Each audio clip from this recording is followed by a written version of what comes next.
If you're choosing between the Alto Tx408 and Ts408, this isn't just PA speaker versus PA speaker. It's budget value versus professional performance. So, which one is actually better? Let's break it down. The Tx408 is Alto's entry-level powered speaker. It's compact, lightweight, includes Bluetooth streaming, and delivers surprisingly good sound for the money.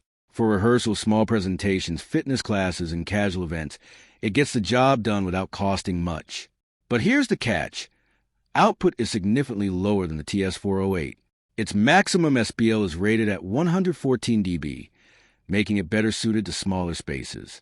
The Ts408 takes the opposite approach.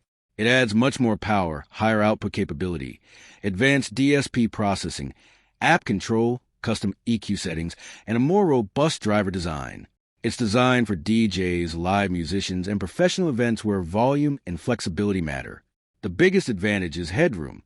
The Ts408 is rated up to 130 dB peak SPL, making it dramatically louder than the Tx408. So which PA speaker is better? Choose the Tx408 if you want the cheapest option for rehearsals, small events, and basic PA duties. Choose the Ts408 if you want more volume, better sound processing, app control, and enough output for real live performances. Bottom line, the Ts408 is the clear winner for most musicians, DJs, and event users. The Tx408 is a solid budget speaker, but the Ts408 offers a huge jump in output, features, and flexibility that most buyers will appreciate. Thanks for watching. Don't forget to like and subscribe for more videos.